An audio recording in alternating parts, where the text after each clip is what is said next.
Good morning, YouTube. Good morning. I'm here with Sonya Nash from Hello. Visit Shipshewana. Yeah, it's a pleasure, Carrie. Thank you so much. Thank you. All right, we're getting ready to tape our next show. Okay, here we go. Good morning and welcome to the Good Bites by Chicago Foodie Sisters radio show and podcast. This food-focused show highlights the people that bring delicious food to us, some of the food happenings in Northwest Indiana and beyond, and the ways that food brings us together. I'm Carrie Steinweg and I'm your host. I'm co-founder of the Chicago Foodie Sisters food blog and author of Unique Eats and Eateries of Indiana. From Reedy Press, my next book, Unique Eats and Eateries of Illinois, with my co-author Cindy Ladich, will be published in October. This show is brought to you by Albano's in Valparaiso. Thanks to Pasta Daddy Nick Albano for his support. Our intro music is provided by the talented Vernell Scott. And thanks to podcast production assistant Eli Geyer for uploading the shows to podcast platforms so that you can listen in whenever you'd like. This show airs Mondays at 8 a.m. with a rebroadcast on Saturdays at 2 p.m. on WVLP 103.1 FM with a live stream at WVLP.org. You'll also find this show on several podcast platforms, including Apple Podcasts and Spotify. And you can view video of this interview on Chicago Foodie Sisters YouTube channel and Good Bites by Chicago Foodie Sisters Facebook page. So before I chat with today's guest, Sonya Nash, I want to take a few minutes to share some of my recent Good Bites. So feel free to join in, Sonya, if you have anything to add. I will. And I'm sure you will, because the last show when I left off, I was talking about the Midwest Travel Network Conference. Yes. And both of us were there. We were. It was a great time. Yes. In McHenry County, Illinois. Not too far away. Right. Naturally McHenry is their CVB, and they hosted us on, so I was there as a travel writer. You were there as a destination. Yes. So it was a great group of people, and we ate a lot of good food. Oh, as always. Yes.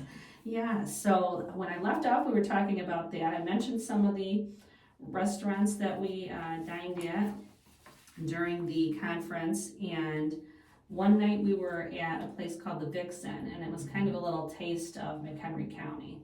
And so I wanted to give a shout out to some of the restaurants that were there.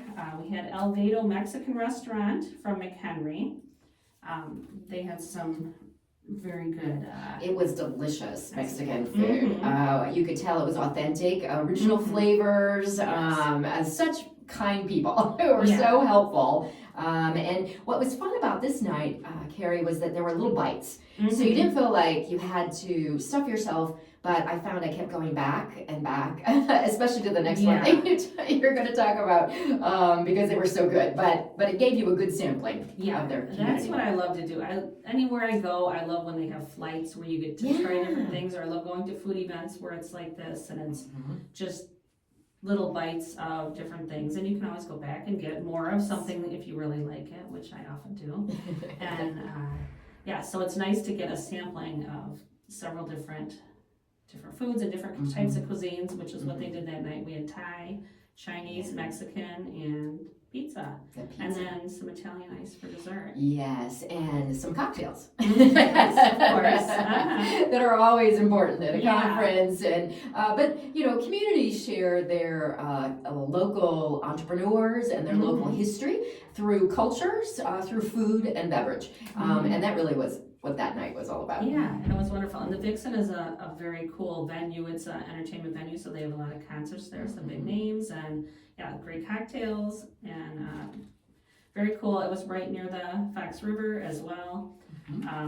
But so a shout out also to Jexel's, which was another spot that had pizza, and I like Detroit style pizza a lot. I do too. It's very thick, but the sauce is almost at the top versus at the bottom, and very flavorful. Yeah. I thin, usually the ultra thin, like tavern style is my favorite, and everybody thinks Chicago deep dish, which is good too. But this is kind of a middle ground. In Detroit, it's not super thick, but it's the crust, the way they I don't know how they do that. It's a square. Yeah, type. and it's all buttery and very crusty buttery, and crunchy. Yes. Yeah, and it really pops in your mouth. Yeah, and Jexel's in McHenry, they have a very good Detroit style. So if you're up in that area, keep them in mind. We also had Plum Garden Restaurant was another place that was there that night. It was Chinese, and they had samples of their egg rolls and sauces.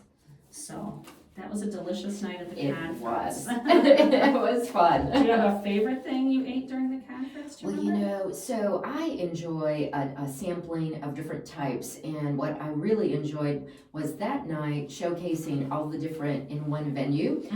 The first night when we arrived, we went to a brewery, and they had a Mexican food truck that was a local entrepreneur and with the craft beer. That was good. And then on one of my tours that I took, we ate at a local coffee shop that does local roasted coffee beans and with the avocado toast and stuff. So it was just fun to get out and about into every community and get a chance to meet entrepreneurs and hear stories. So it was fun. Yeah, and I missed that, and I think you arrived one I night did. before. Yes. So was it Crystal Lake Brewing? It was. Yeah, I have been there, and it's And then just around the corner for breakfast a couple of mornings, I went to, it's called Benedict's La Strada, and I had the most amazing Eggs Benedict. I will admit, Carrie, I went kind of multiple mornings in a row because it was so good. So I highly would recommend, I still think about that amazing Eggs Benedict. And they had every kind of Eggs Benedict that you could possibly imagine. And it was open early because in the conference it started at a certain time. So I was looking for a breakfast venue. Yeah, and you could get in there. I could have bought breakfast at the hotel, but I like to eat local restaurants versus, and so I searched and Googled and went downtown, and I would definitely go back. I think about it often. Nice. Oh, yum. All right, yeah, we both ate very well while we were there, and the conference ran from a Thursday through a Saturday. So we wrapped up around lunchtime in downtown Woodstock, which was where the movie Groundhog Day is filmed. So I love that place. I love the movie. It was so cool. They had the groundhog mascot, and then really brought the movie to life. And it was a surprise because I didn't connect the dots until that morning. So I didn't understand the history, but it was very cool. They did a good job. I had actually been there several years ago on a fam, and we stayed at the bed and breakfast that's fun. in the movie, the Yeah. Cherry Tree Inn. And so that was a fun experience staying there, and then we kind of did some of the, walking in the footsteps of the cast and crew, and they've got a Bill Murray mural downtown and some spots that are marked. And the Opera House we were at is on the downtown square where they had filmed the scene, and they had a farmer's market going on that morning, which was it was fun. It was kind of funny because I manage the Valparaiso Farmers Market, so I'm usually there every Saturday during the season, and I happen to take that Saturday off to go to the conference. And so at the time I should have been working, where I was texting with my boss about stuff going on at the market, I was at another market. But whenever I travel, I love to visit farmers markets. Very much. It's very fun to buy local, fresh from the garden, fresh from the farm. We went and took a tour of the strawberry, and we got to pick strawberries at one of the markets. That was very fun, and so brought back lots of memories of growing up. Oh, nice. I don't know if you left right after the conference. I did. Did you? Okay, and so I stayed in the area for a fam tour. So it's a media trip that I did after the conference, and so I, with two other travel writers and my husband, we did a little trip through Explore Elgin, and I had been around Elgin and visited nearby suburbs in the past, and had siblings who lived in the surrounding communities, but I had never really spent time in Elgin. So even though it was not far from home, it was so much fun to check out the Elgin area and have some new experiences. And there's so much cool history there. Like the Elgin Watch Company was their huge employer there for decades, and there were over 5,000 employees that worked there at one point, so it was massive. It was like a whole city within itself. So that was very interesting. The Fox River is there, and we explored a little bit of the Fox River Trail, and then of course tons of good food that we had on our visit. So our first day we did a fascinating tour of the local history museum, and then stopped for flights at the Martini Room, and it's a cool and cozy space that was pretty quiet while we were there, but they often do live music and have creative cocktails. And so it was a fun spot to start off our evening. And I always love flights, so that was nice to sample some of the different cocktails. And then after that, we went to a Mexican restaurant called El Patio, and they have a large patio dining off the back. We ate inside. It was really warm that night, so we had started off with some margaritas, and then when it came time to order, we took our server's suggestion and we ordered this huge meal called La Maranada, I believe is what it's called. Okay. And so it is just this crazy presentation. It comes out in a tabletop pig sculpture. Wow. And I mean, this thing was heavy. I don't know what it was made of, but it's a big How cool. pig. Yes. And then it's carved out in the middle. So inside it's got tacos, and then there's like a big steel plate on top, and it's just a big meat mountain. I think that's amazing. I want to go. Yeah, it was really cool. It was like carnitas, steak, chicken, shrimp, beef ribs, chorizo, Wow. some grilled cheese. They kind of alter it a little bit here and there depending on what meats they have, but it was just this big mound of meat, and then also came with rice and beans. And then it's a big presentation or a big production when they bring it out, and the big guy carrying it. I'm and sure. then there's a couple female servers on the side with maracas, and they're dancing, and so it's an experience. Yeah, it is. That was such a fun experience. And what place was that again? It was called El Patio in El LG. Patio. Mm-hmm. Well, I'm gonna have to mark that down. Yeah, so it's a great fun thing for a group. They said, it'll feed 4 or 2 hungry Mexicans is what they told us. And there were 5 of us, and we barely made a dent. I'm sure. I think it easily could have fed 10 or 12 people with reasonable appetites. Yes, yes, sure. But and then it tasted everything was really good. So we had a very fun time there. That was a fun experience. And then after that, we walked over to nearby Festival Park for Micheleros Festival.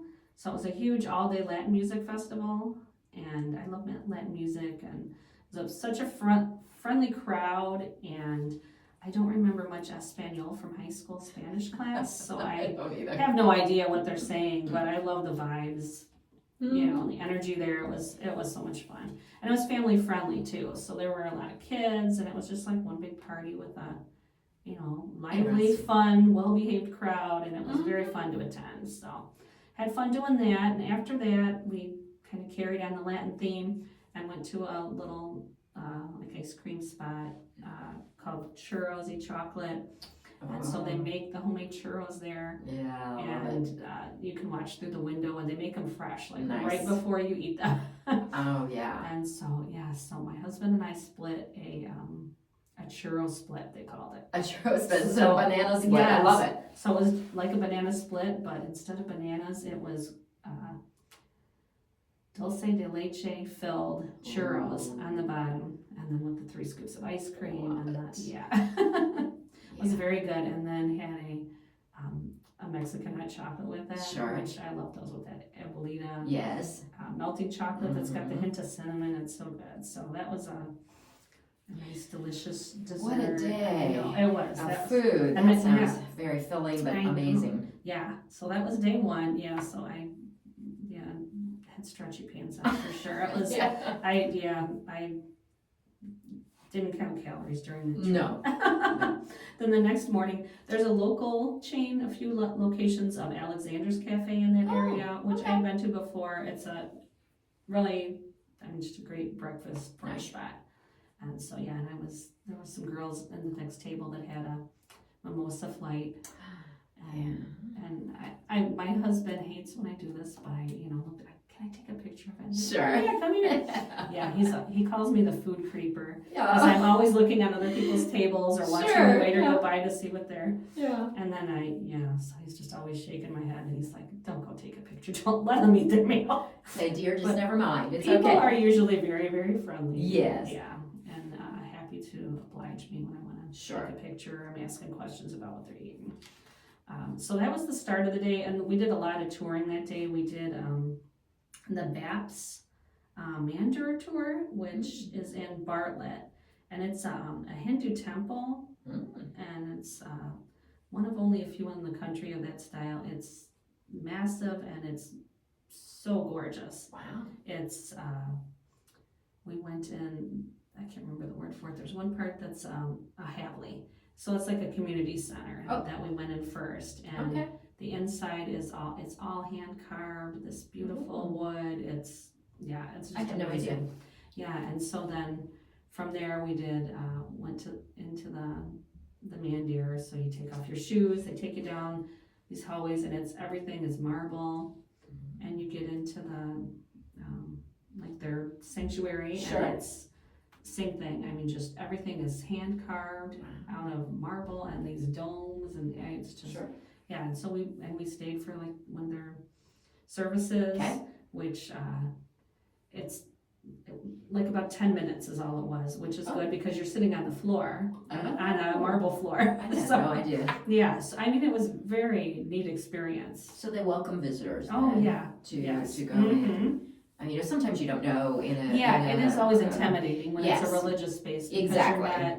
In different cultures, you're just not sure about timing and expectations and all that. No, they're so friendly and welcoming and do tours for everybody. Good. Yeah. And I think it's open daily. You can go and. Nice. Yeah, so that was a very cool experience. And then on the food front, and as you like in the visitor center part, they have a Indian market and cafe, so you can and it's all vegetarian. Sure. And they had some hot food, and then very very neat to go through there and get food to take home. We got some snacks that we had in the car on the way over to lunch because we had a lunch reservation. But that was such a neat experience, and I think it's free to visitors. You probably have to make a reservation to go ahead, but it's always good to plan just because schedules and holidays and unaware programs happening. Yeah, you do, and you do have to do your research there because they do have like a dress code. I'm sure. Where you have to make sure you're covered properly and But they don't let you take pictures inside the mandir, but on the grounds, and it's gorgeous. And then they have a little peacock pen outside too. Fun. Because I can't remember what the symbol is, but that's kind of it's symbolic. It means peace or something. So I just think they're beautiful. So. So you can see them outside, and very cool. Yeah, it's a great spot to wander around and check out. We did a couple more tours. I'm actually going to have the crew from Explore Elgin on the show next month. Nice. So I'll leave some of this to talk about when they're here. But we also toured a Frank Lloyd Wright farmhouse, the only one in that style. Nice. That he did. So that was really cool to see. We did dinner at Buckingham Steakhouse that night. It's at the Grand Victoria Casino in Elgin. And casino steakhouses you just know they're always going to be good. So that was a very good meal. Lobster bisque and steak Diane, very good. One thing I liked about that too is a lot of times like at a casino, to get to the restaurants, you kind of have to wind your way through the casino. Yes. This one you don't. You walk in and it's just right off to the side. So you don't even have to enter the casino. Nice. Yeah. So that was nice. They had a FF food hall downtown Elgin that we stopped at for breakfast the next day. Viator coffee. That was good. And we did shawarma stop for lunch on the way out, which I love chicken shawarma, so that was good. So we had a lot of good food on that trip. And then after I got back this past week, I did some stops on the Coffee and Sweets Trail. I've been working with Indiana Dunes. Nice. And I'm doing this campaign with them where I'm visiting every spot on their coffee trail and then sharing it on social media. So there's 19 stops, 18 or Wow, 19 that's stops a lot. total. So Yeah. I've been making my way through. So I did knocked out 3 more. I did First Brew in Hebron, which is inside a church. Nice. Yeah, so they're only open like early and only certain days, but cute little spot to stop in, get a drink, and they've got baked goods from a local baker. And then Outlaw Coffee, we also did. It's a dinky little place, like not much bigger than the room we're in, but just a fun, I mean, they've got the cowboy pictures up on the wall and stuff, and just cute themes in that place.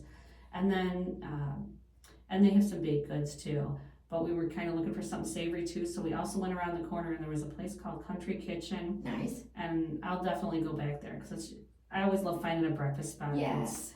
Good breakfast are really important. Just a place that's clean and just has all the classic stuff, and they're super quick and super friendly, and so Country Kitchen is all of that. They're in downtown Hebron, so I'll be back there for sure. One other thing I wanted to mention is went this past week to the American Legion. They do a burger burn every Thursday.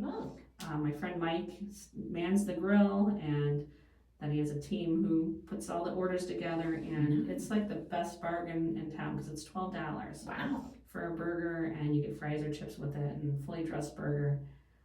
And then it's a fundraiser for the American Legion, so it's going to a good cause, but it's really good meal. I mean, it's as good as any a restaurant. Love it. And so they do that every Thursday from 11 to 2 at the American Legion in downtown Valparaiso. Okay, so that's a little bit about what I've been eating. So I'll stop for now. I just got back from a weekend in Chicago too. My sisters went to the Ed Sheeran concert, which was amazing. Fun. That was our 3rd time seeing him in Chicago at Soldier Field. I'm sure it was so awesome weekend. Yeah. But so me and my foodie sisters, made a foodie weekend of it. So I'll save that for the next show. But time to move on to our guest now and talk about food some more. Yes. So today's guest knows that some of the best travel memories begin around the table. Joining us is Sonya Nash, CEO of the Shipshewana, Grange County Convention and Visitors Bureau, located in the heart of northern Indiana Amish country. Sonya is here to share the flavors, traditions, and authentic food experiences that make Shipshewana a must-visit destination. From Amish home cooking and fresh baked pies to local favorites that keep visitors coming back for more. With more than 30 years of experience in Indiana tourism and hospitality, Sonya helps share the stories, experiences, and flavors that make this rural destination one of the Midwest's most beloved getaways. So welcome, Sonya. I'm so glad to have you here today. It's fun. Yeah, I'm so excited to chat about one of my favorite destinations, Shipshewana. Thank you. Yes. And your CVB covers all of LaGrange County. So while Amish country is big focus, there's also a lot to explore outside of Shipshewana and the surrounding communities too. Sure. Yeah. So Shipshewana is a small town, 850 people. Okay. And our county, LaGrange County itself, only has about 41,000 people in the entire county, not just in any one single town. So it's very rural. Lots of scenic farms, off the beaten path trails where you can drive and explore, discover cottage shops in the countryside, from the jam and jelly Amish lady who makes her jams and jellies all with natural fruit juices and natural sweeteners, to the country fried pie gentleman the Amish family who make sometimes 2,000 Amish fried pies a day, all with original recipe from their dough to making their own jam and filling. And so exploring and enjoying the countryside is a part of the attraction of the destination. But with our community and our small rural town, we have about 3.5 million visitors who come. Yeah. People are traveling. We're close to the area here, at one tank or less of a trip.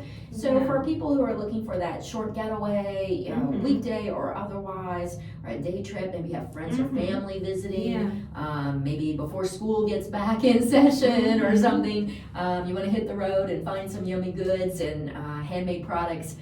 Shipshewana is certainly a place to do that, so it's very fun.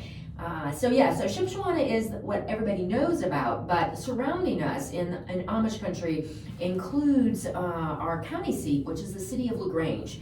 And LaGrange has what we call Restaurant Row.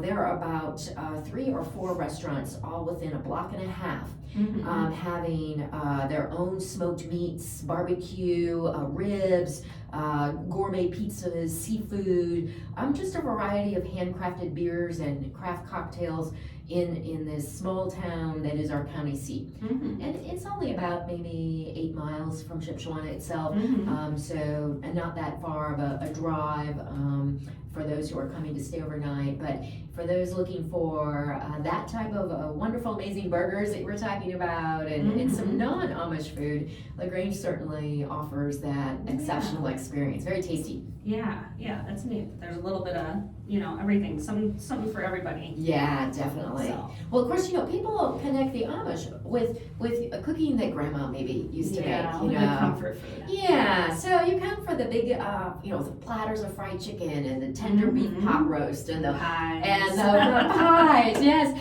the Blue Day restaurant. They have every day over 20 pies on the menu.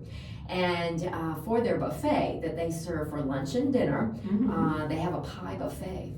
So, and the pieces are cut smaller there. And they're still sizable though. Well, they are, but the thing is that I have people go and they'll eat like 4 pieces of pie because they want to try them all. And I've had people say, too, I'm going to go to the pie first before I get to the mashed potatoes and the noodles, which are like amazing, and the fried chicken, and there is a wonderful salad bar. And I have a lot of people who are like, well, we're not having salad. What's that? You need to do it in reverse order and start with the pie so that you can fit in all the flavors you want, and then the savories, and then if you have room, then maybe a little salad. Just to balance out the, the pie. Well, so Indiana's state pie, I'm sure you know, is the sugar cream pie, and so that's always on the pie bar. Everything from the Dutch apple, but do you know what the most popular pie is? Is it the raspberry cream? The red raspberry cream is by far. Now my husband's fan is the chocolate or the chocolate peanut butter. I'm partial to the strawberry rhubarb, but I also enjoy the coconut. Their coconut is amazing.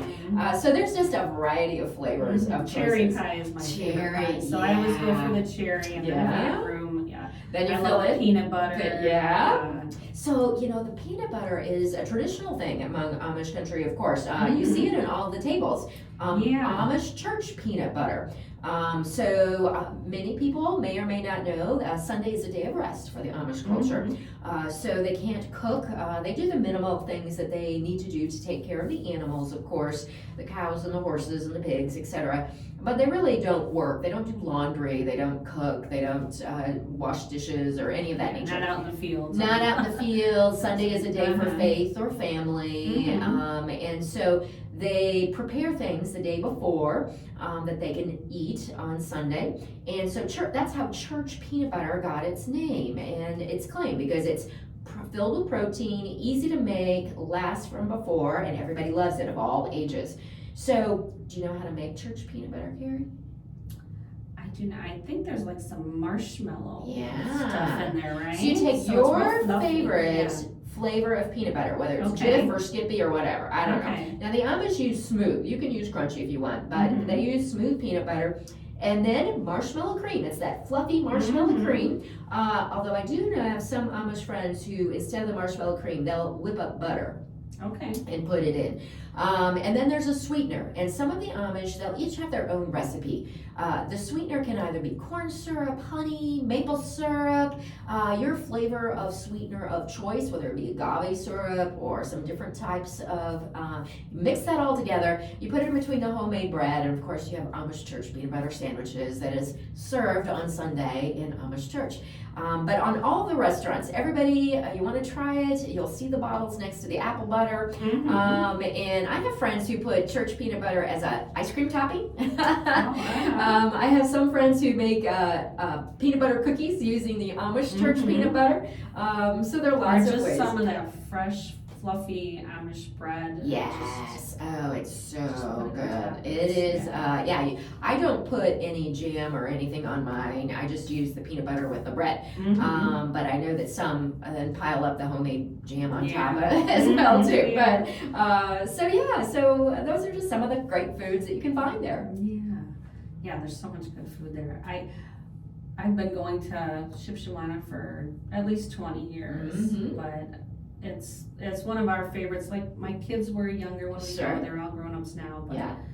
I think the first time we went there, a couple were toddlers, and maybe stretching from 2 to 12 years old. Sure. And the Blue Gate used to have a water park. Yes, in the hotel. Yes. And so the first time we went, they They had did such that. a good time doing that, and it was just such a peaceful place. And I thought, it's so nice. You just totally feel like you're getting away from everything and going to another place in time, and just everything melts away. It has a sense of place that's very Yeah. different because the Amish are thriving. Over 53% of our population is Amish, and this means they are driving horse and buggy for their transportation. They are riding bicycles or e-bikes. They have pony carts for the little kids.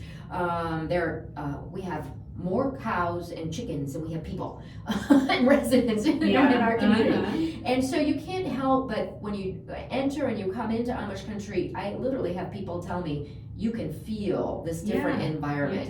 And you automatically just start to sense a slowing down. And it really is a location where you can connect with family, to maybe disconnect a little bit from you get there and the you just gadgets.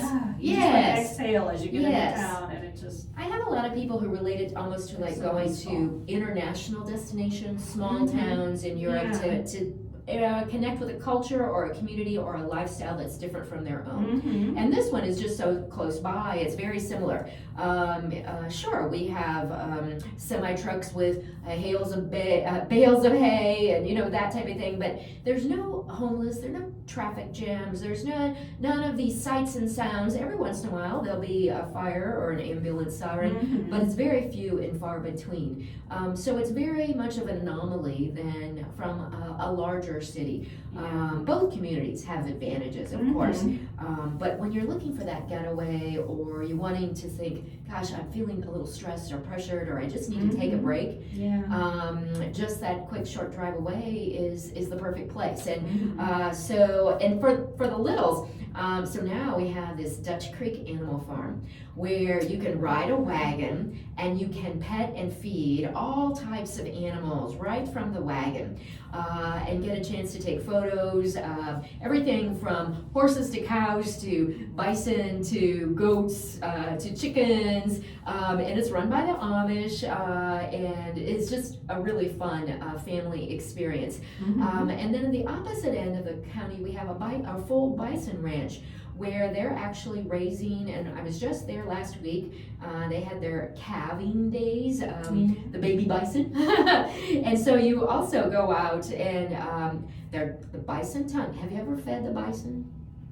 No, I've been to bison You farms, need to looked come. at them from a distance. You need to come, Carrie. We'll get you a ride, because the I didn't even bison know that was there. tongues, they're long. They must be 8, 9, 10 inches, and they're wide and they're fat. And they give them this pellet, which is almost like candy to them. It's not candy, but to them. So they come up to the wagon and literally, I'm sorry, to me, I am a little wuss. It's a slimy dog, and it's all over your finger. And they just Bring stick your the hand tongue out, sanitizer. and they put the pellet, and then sometimes I'm like, I drop it, and then it doesn't get into the tongue, and then but it's a fun experience. But I'm sure kids. Oh, everybody enjoys. Now, I went a couple weeks ago, and I have 3 great nieces and nephews, and the little girl, 4, she was a bit scared. She had not been around because some of them weigh 1,000 or more pounds. They're very large with a big head and the big tongue, and she kind of freaked out.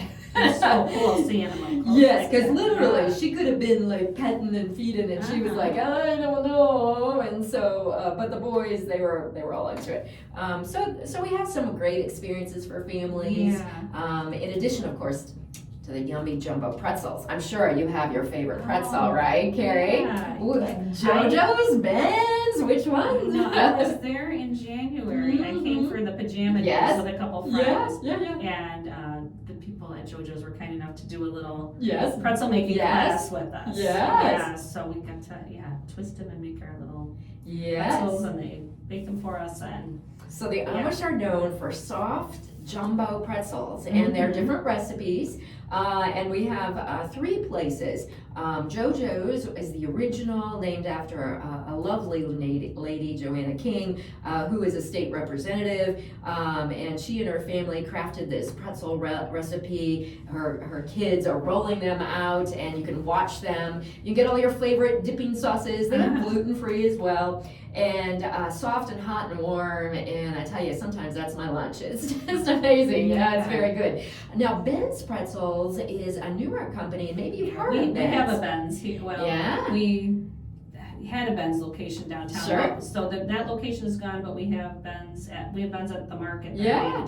So they're at events around. So this is the home of the Ben. Yeah. So Ben and his wife grew up Amish in our communities, and now they have over 200 franchises around the nation. They're in over 30 football stadiums, everything from the Colts to the Alabama to Notre Dame to all over. And their story of entrepreneurship and having Ben's famous Amish pretzels around the nation is definitely extremely popular. And so Ben's pretzels have a different flavor, a different recipe. And so we oftentimes will suggest to people, well, tell us your favorite. Vote for your favorite. Pop on your favorite picture. Have a pretzel taste contest between your family. It's a great way to enjoy food that is symbolic of our community and fun for all ages. Yeah, and one thing too about JoJo's, they are located in the Davis Mercantile, which is one of my favorite places to go when we're in Shipshewana. And is it 4 stories? It is. So Shipshewana started back in the 20s, really, for visitors, when a gentleman decided he had 6 cows and 7 horses, and he decided to have an auction. And then all of a sudden came more horses, more animals, more hay bales. Then came antiques, and then came a restaurant. And as the decades grew, then other entrepreneurs started developing and growing, and say, well, these people need other things to see and do. So there's a family that was in this community.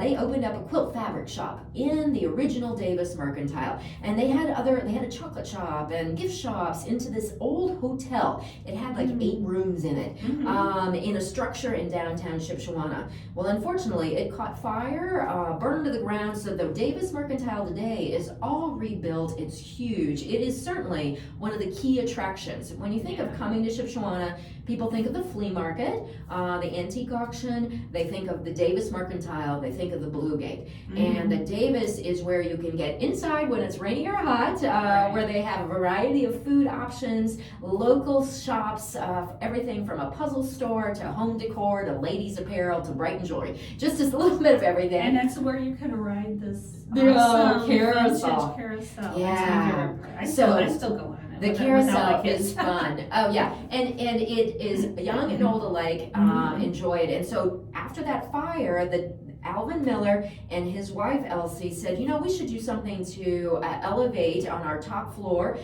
They found this vintage carousel from the 1920s. They had hand-carved rides, and it's a rooster and a goat and a horse, and it's all ties in with the area. And it goes around and plays the music, and so it's a fun family event and experience. But it's in the same building as JoJo's Pretzels. On the top level. Yeah, so that's a must. That's a must do when you're there. And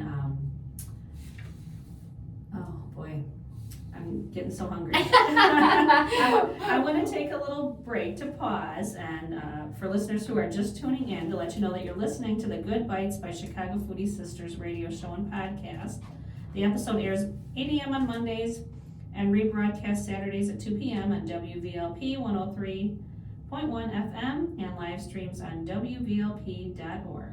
Be sure to follow Chicago Foodie Sisters on Facebook, Instagram, TikTok, and Threads, and follow our food blog at chicagofoodiesisters.com.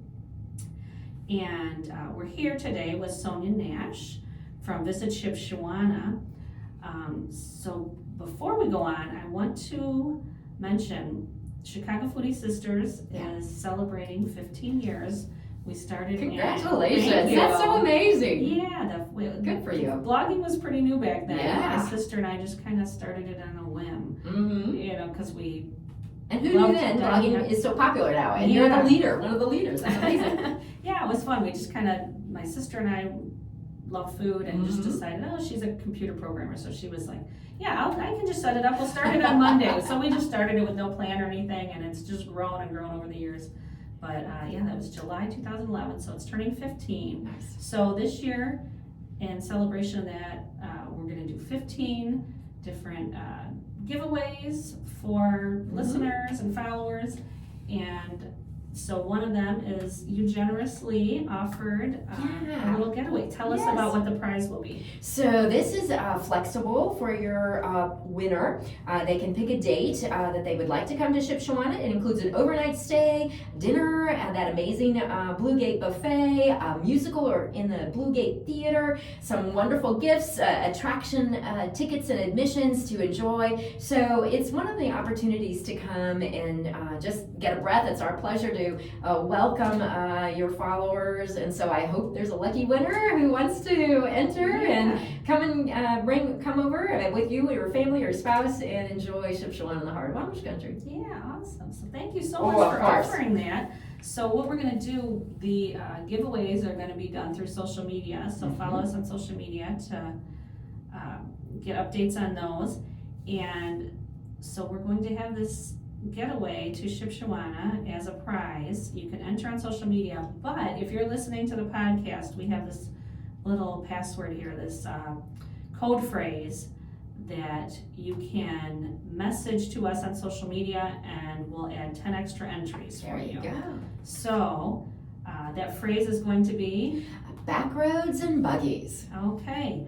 So if you want to, you can enter on social media. You can get an entry on Facebook, an entry on Instagram, and then if you would like 10 extra entries, message us on either of those platforms and just put in Backroads and Buggies, and you'll get 10 extra entries. And good luck to everybody. It'll be a lot of fun, and we hope you all enter and tell your friends and family because Carrie does such a great job, and so we're happy to celebrate our anniversary for her audience. So we invite you to come. Yeah, it's like I said, such a peaceful getaway. Yes. We've been there several times over the years. I haven't been. A lot of our visits have been in the winter, which most people think of it in the summer because of the auction. Sure. I've never been to the auction before. Oh, well, Carrie, I think I've only been there once, like in summer weather. Yeah. I'm usually there in the winter, but it's so magical in the winter as well. So we have an event the second Saturday in November when it's called the Lighting of Shipshewana, where we have an all-day experience with character engagement and selfies and photos, and all the shops have specials, and it culminates into a light parade. We're talking about horse-drawn carriages all in lights, tractors all in lights, that commences through our town, and at the end of the parade they read the scripture, and the whole town lights up with over 2 to 3 million lights throughout the downtown area.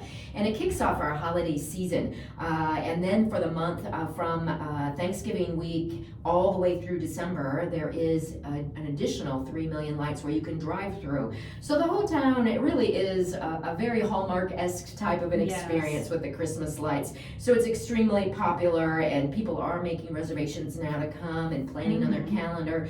And so that would be that second Saturday in November when the light parade is, and then starting Thanksgiving is the second light component. So that's certainly a fun time. And so you're right, many people think that the flea market is open May through September. Their weekly antique auction is every Wednesday year-round. And so part of the consumer feels that, the Shipshewana is closed in October, November, we can't come there. And that's why we're really focusing on some new components. In September and October, we have the straw bale art trail. So Carrie, this is giant straw painted painted to look like fun characters. For example, our community foundation is having a 35th anniversary, so we're going to have a giant birthday cake made out of straw, all hand painted. We are having a giant apple for the apple butter maker. We have had pie, blueberry pie pans, and plus then we have everything from the Grinch to Alice in Wonderland made out of straw to, of course, Mr. and Mrs. Chicken, and you're going to want to come and see Louise the grilled cheese, all made out of straw, and that's September through October. So then from that we go into our lighting, and then January through March we have a variety of every other component, including a chocolate trail and ice and just a variety of experiences. So there's always something going on in Shipshewana, and we invite people to come. Go to our website, check out the event calendar, give us a call, we'll be happy to help. And the concerts at the Blue Gate really are also very exceptional. Those programs bring people, maybe you have a special following or a special genre that you like to listen to or hear. Everything from Gladys Knight to ZZ Top to, Kevin Bacon. You know, like Kevin Bacon, Footloose Kevin Bacon. Yeah, the Bacon Brothers. Yes, the Bacon Brothers are coming in September. He and his brother travel, and they're coming. A lot of country artists. Yeah, there's a lot of big name country people, and then also, like you said, every genre with tribute bands. I saw a Journey tribute there. That was amazing. And then this last time I was there was it Def Leppard? It was one of those 80s hair bands. Yes. And so every show there is so well done, and it's such a nice venue because it's large, but it's not so big that you are so way back. There's not a bad seat. No, it's place. 1,500 seats, but everybody says it doesn't feel that way when they walk into the space. And the lobby and the whole entry before you get into the auditorium is filled with memorabilia. So there's signed autographs and posters and antique gas pumps and cars and trucks, and it's very retro and very cool experience. It is museum-like. It is, and it's all artists that have played there before, right? Yeah, so the artists come, and then they have a table in the back area, and they sign memorabilia, and it goes up on the walls and surrounding. I have some at the visitor center. They're kind to share things with me, and we have visitors who come in and like, and they want to talk about their favorite artist and their favorite song, and so that is certainly one reason, especially in that January, February, March, when you get that blues of being stuck inside, to check out that event calendar and get away and enjoy. But so there's lots to do in Shipshewana for sure. Yeah, and the theater for people in our area, we used to have a large theater here called the Star Plaza. You did. And so there's kind of been a hole since it closed many years ago. And so Shipshewana is probably a similar size venue and similar acts, and so it's a good the Blue Gate Performing Arts Center has been honored very much by being nominated as an American Country Music Theater of the Year. Along with the Opryland, the Ryman, they lost to the Ryman. Well, how can you not lose to the Ryman Theater? I mean, come on. But they were honored to be on that list. So they are definitely being recognized as providing top quality entertainers. And what's key with the Blue Gate Performing Arts Center, you don't pay for parking. You don't pay the high ticket prices. Now, if you go to bluegate.com, there are third-party ticket vendors that buy and then resell at a higher. So here's my insider tip. Make sure and buy direct from the Blue Gate. And it is a much easier, safer, easier accessible venue than some larger cities or other larger venues that offer similar acts. So they're doing an exceptional job, and of course they have their own pretzel that they do from their concession stand. So you can never get away from carbs. Stretchy pants, that's all key for us. And one last tip too is the way to do it when you do a concert, you get a room next door at the Blue Gate, and then you just walk out the door, and especially if it's a winter show, I mean, you can get out without even a coat. Jump out the door there 2 minutes. Run you're in across it. the street. Yes. And yeah. It is right there. And the Blue Gate Garden Inn has this amazing breakfast with a make-your-own omelet bar. It is. That is one of my favorite hotel. Because it's all breakfasts included. ever. Yeah. Yes. So you don't pay for And it's- Wi-Fi, you don't pay for parking, you don't pay for breakfast, and you get this amazing room in close proximity. They have all these arcade games, and they have their own ice cream parlor, which serves pizza at night for the kids. It's and the best pizza. an indoor It is. pool, an outdoor fire pit, and so it's a great getaway experience. Mhm. And then, as you said, it's right there by the concert venue, so it makes it really close. So yeah, it's very fun. About a half a mile or so away is the Farmstead Inn. Also looks like an Amish farmhouse. So if the Blue Gate Garden Inn is a little bit full, that would be the next choice. It's just right down the road. But many people like that because it's right across from the flea market.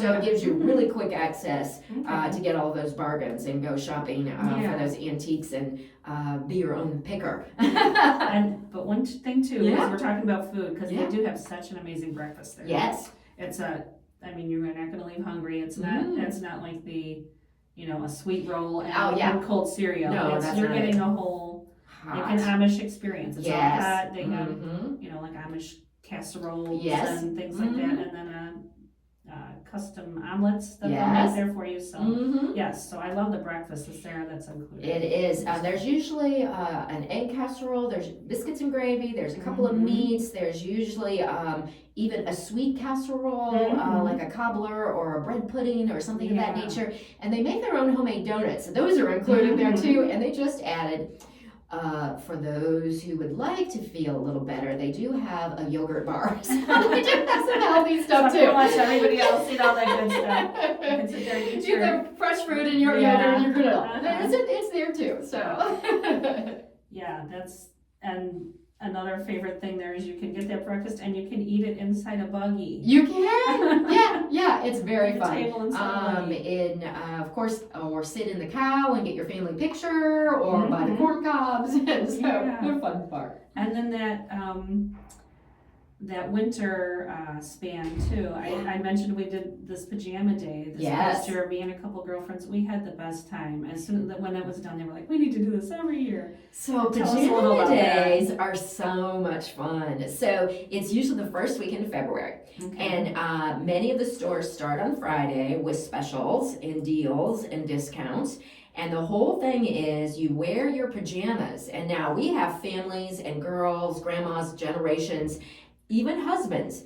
They will get matching new pajamas. Yeah. I mean, this is a thing. They come out decked out to the rig with I saw new. They had custom made ones. Yes, and they're all walking proudly. And if the earlier you go, the deeper the discount. There are some stores at 5 a.m. on Saturday, 60% off in your pajama. And then as the day goes, there are some stores that are like, we're just open at 10. You just come and you get. You don't have to. But that's the whole thing. You come for the weekend and so start early and enjoy. Who doesn't want to just hang out in your pajamas all day? It's so comfy. It's comfy, and this is socially acceptable. And they're stretchy, so you can go eat your pretzels and your pie and your peanut butter and your popcorn. You have it all. And then just go and take a big nap. But a lot of the girls, they'll come and they'll play games, or they'll do crafts, or they'll do hair and makeup, and so they make it a really fun family experience, especially in that winter time.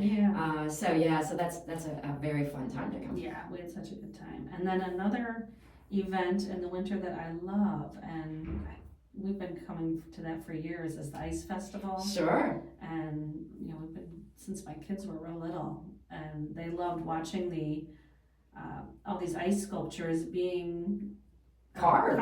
Yeah, just watching with the chainsaws. artists. So that's so much fun to be able to watch that and see how they start with this black, and then giant to see these big works of art that they make. Yeah, and then all of a sudden it becomes a fish, or it becomes a seal with a ball on its nose. But it all starts out with square as an ice, and it's just the artist and his chainsaw, Mhm. going to work. And then there's a chili cook-off and Yeah, I love the chili wings, cook-off, and yeah. so there's a wing competition, a chili competition, and all of that other type of fun stuff that just is something interesting to watch and see in artistry. Mhm. It's in January, and is a great weekend getaway to escape and see something different and Mhm. enjoy a little time away. So Yeah, I love it. We've been several times. And fun.